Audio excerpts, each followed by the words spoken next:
ಅಧಿಕಾರಿಗಳಿಗೆ ಅಶೋಕ ಹೊನ್ವಾಡ್ ಪಿಡಿಒ ಅವರಿಗೆ ಧಿಕ್ಕಾರ ಧಿಕ್ಕಾರ.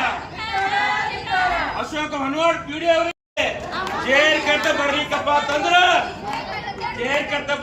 ಅಂತಂದ್ರ ಇಡೀ ಊರು ಬಂದ್ ಮಾಡ್ತೀವಿ.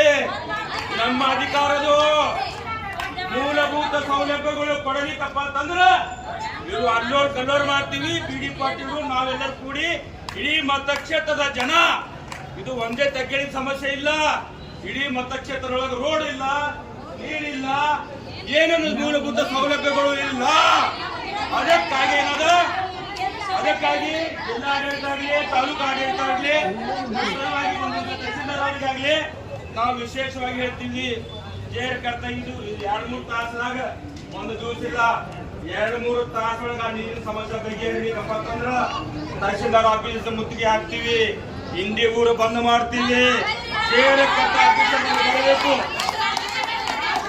ಮತ್ತೊಂದು ತಹಸೀಲ್ದಾರ್ ಸಾಹೇಬ್ ಆಗ್ಲಿ ಕಡ್ಡಾಯವಾಗಿ ಹೇಳಕತ್ತೀವಿ, ನಮ್ಗೆ ನೀರು ಕುಡಿಲಕ್ ನೀರಿಲ್ಲ ಸರ್. ಹಳ್ಳಿ ಏನಾದ ಸುಮಾರು 25 ಇವೆಲ್ಲ ಹೆಣ್ಮಕ್ಳು ನೋಡಿ ಮುಖ್ಯ ಅದೇ ಕೊಡಕ್ಕೆ ಹೋಗಿ ಇವತ್ತಿನ ದಿವಸ ನಿಮ್ಮ ಆಫೀಸಿಗೆ ಬರ್ತಾರಪ್ಪ ಅಂತಂದ್ರ ನಿಮ್ದು ದುರ್ದೈವಿ, ಅದು ನಮ್ದು ದುರ್ದೈವಿ. ಯಾಕೆ ನಮ್ ದುರ್ದೈವಿ ಯಾಕಪ್ಪ ಅಂತಂದ್ರ ಅಂತ ಶಾಸಕರಿಗೆ ನಾವು 3 ಸಲ ನಾವು ಗೆಲ್ಸ್ಕೊಡ್ತೇವೆ ಅಂದ್ರೆ ಈ ಮತಕ್ಷೇತ್ರ ದುರ್ದೈವಿ ನಮ್ದು. ಮತ್ತೊಂದು ಏನಾರು ಒಳ್ಳೆ ಮಾಡ್ತಾನ ನಮ್ ದೊಡ್ಡ ಮನಸ್ಸಿಂದ ಮಾಡಿದ್ವಿ 3 ಸಲ ಶಾಸಕರಿಗೆ. ಅವ್ರು ಏನ್ ಮಾಡಕತ್ತಾರ, ಇಲ್ಲಿ ನೀರಿಲ್ಲ, ಬರಗಾಲ ಬಿದ್ದದ, ಅವ್ರು ಸಚಿವ ಸ್ಥಾನಕ್ಕೆ ಹೋಗಿ ಕೂತಾರ. ನನಗೆ ಸಚಿವರು ಮಾಡ್ರಿ, ಸಚಿವ ಮಾಡ್ರಿ ಅಂತ ಅವ್ರು ಉದ್ದಾರ ಕೂಡ ಕೂತಾರ.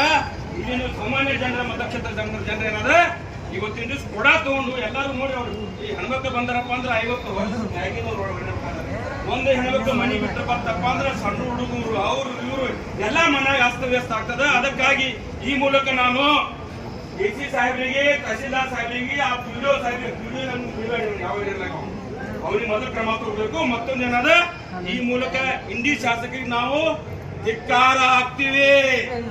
ಇಂಡಿ ಶಾಸಕರಿಗೆ ಸೌಲಭ್ಯಗಳು ಕೊಡದೆ ಇದ್ದ ಶಾಸಕ ಯಶವಂತರಾವ್ ಗೌಡರಿಗೆ ಮಾತಾಡಲಿಕ್ಕೆ ಅವಕಾಶ ಕೊಟ್ಟಿದ್ದು ತಮ್ಮೆಲ್ಲರಿಗೆ ಧನ್ಯವಾದಗಳು. ಈ ಸಭೆಯನ್ನು